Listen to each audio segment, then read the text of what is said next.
बिहार भूमि सुधार ceiling act 1961, इसका यह भाग दूसरा है। दोस्तों, स्वागत है आपका हमारे YouTube channel law and loss में। नमस्कार दोस्तों, मैं हूं एडवोकेट जयशंकर प्रसाद निराला और एक बार फिर आपका स्वागत है हमारे चैनल पर। हमारे पिछले वीडियो में हमने बिहार लैंड सीलिंग एक्ट के पार्ट 1 को समझा था, जहां हमने जाना था कि सीलिंग एक्ट के तहत परिवार की परिभाषा क्या है, कैसे एक वयस्क यानी मेजर सन वयस्क बेटा एक अलग स्वतंत्र कानूनी इकाई माना जाता है, वो सीलिंग एक्ट के अंतर्गत। यदि आपने वीडियो नहीं देखा है तो वीडियो देख लीजिए पार्ट 1, वहाँ से फिर कंटिन्यू करेंगे पार्ट 2। अगर आपने पार्ट 1 नहीं देखा है तो ज़रूर देखिए। आज के इस पार्ट 2 में हम इस कानून के सबसे मुख्य हिस्से यानी अध्याय 2 का जो सेक्शन 4 और 5 है की बात करेंगे। आज हम जानेंगे कि आखिर बिहार में एक परिवार अधिकतम कितनी ज़मीन रख सकता है। आपके मन में भी ऐसा सवाल होता होगा कि सीलिंग एक्ट के अंतर्गत कितने ज़मीन रख सकता है अधिकतम। सरकार ने ज़मीन को किन 5 अलग अलग श्रेणियों में बांटा है, इसे भी समझेंगे और साथ साथ समझेंगे कि राजस्व मामले में इसका क्या महत्व है। डायरी और पेन उठा लीजिए, नहीं उठा सकते हैं, आप कहीं दूसरी जगह हैं तो आप क्या कीजिए, तो वीडियो को पॉज कीजिए, उसके बाद आप स्क्रीनशॉट ले लीजिए, क्योंकि आज का गणित बहुत ही दिलचस्प होने वाला है। यदि आप आम नागरिक हैं या तो लॉ के स्टूडेंट हैं तो यह वीडियो आपके लिए महत्वपूर्ण हो जाएगा, क्योंकि मैंने शॉर्ट्स में पूरे कम शब्दों में कोशिश किया हूँ कि स्क्रीन पर टेक्स्ट डाल करके इसे बता सकूँ, आम नागरिक भी जान सके, क्योंकि जानकारी बहुत ही ज़रूरी है। तो सबसे पहले चलिए शुरू कर लेते हैं कि ज़मीन की 5 श्रेणियाँ और वह अधिकतम सीमा जो मैंने आपसे अभी कुछ देर पहले बोला था कि ये जानेंगे। दोस्तों, सरकार ने जब सीलिंग कानून बनाया तो उन्हें पता था कि हर ज़मीन की कीमत और उपजाऊ क्षमता एक जैसी नहीं होती है। पटना के पास गंगा किनारे की उपजाऊ ज़मीन और किसी पहाड़ी या रेतीली ज़मीन की तुलना नहीं की जा सकती है। इसलिए धारा 4 में तहत साफ साफ ज़मीन को 5 मुख्य श्रेणी यानी क्लास 1 से क्लास 5 में बांटा गया और हर श्रेणी के लिए ज़मीन रखने की अधिकतम सीमा भी तय की गई, जिसे बोलते हैं सीलिंग लिमिट। आइए एक एक करके इन्हें आसान भाषा में समझते। क्लास 1 में कौन है, क्या था, 2, 3, 4, 5 में। क्लास 1 की बात करें तो यह वो ज़मीन है जो सरकारी नहरों, ट्यूबवेल या राज्य की सिंचाई परियोजनाओं से सिंचित होती है, जहां साल में कम से कम 2 फसलें उगाई जा सकती है। ऐसे सबसे उपजाऊ ज़मीन के लिए सीलिंग लिमिट है 15 एकड़। यदि क्लास 2 की बात करते हैं तो यह वो भूमि है जो निजी सिंचाई साधनों या सरकारी साधनों से सिंचित तो होता है, लेकिन यह साल में केवल एक फसल सुनिश्चित रूप से उगाई जा सकती है।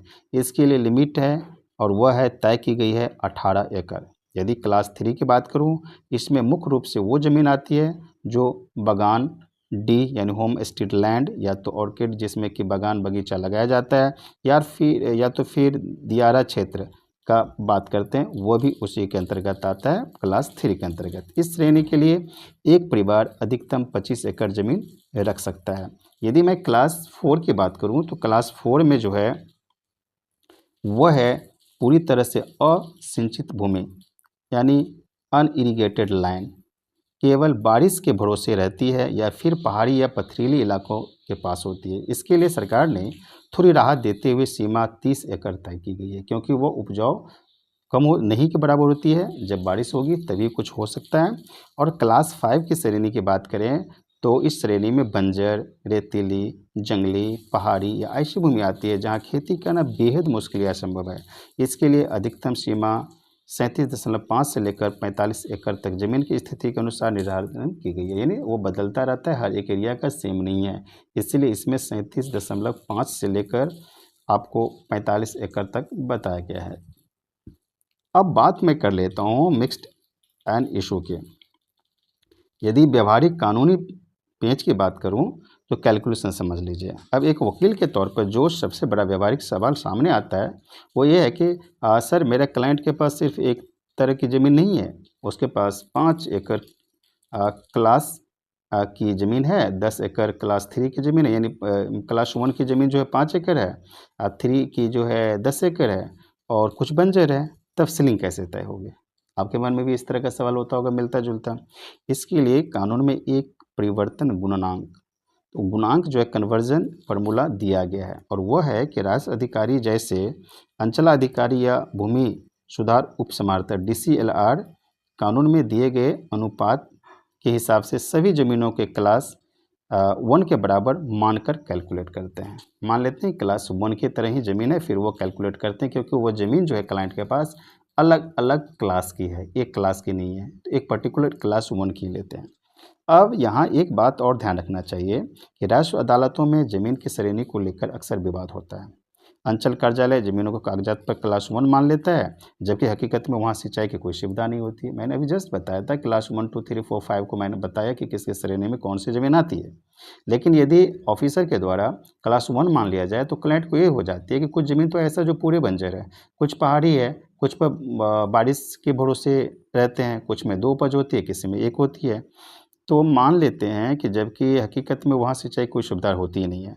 ऐसी स्थिति में सही साक्ष्य और सिंचाई विभाग की रिपोर्ट कोर्ट में पेश करने पर हमारे क्लाइंट को क्या होती है कि ज़मीन क्लास 1 से क्लास 4 में ला सकते हैं, जिससे उसे ज़्यादा ज़मीन रखने की कानूनी छूट मिल सकती है। क्योंकि ज़मीन कम रहेगा और जैसे ही उसका ज़मीन एक ही तरह का रह जाए तो उसे दिक्कत हो जाती है। यदि अलग अलग तरह की ज़मीन है तो क्लास 1 से कहाँ ले सकते हैं, क्लास 4 में, क्योंकि उसका ज़मीन का रकबा जो है वो बढ़ जाएगा।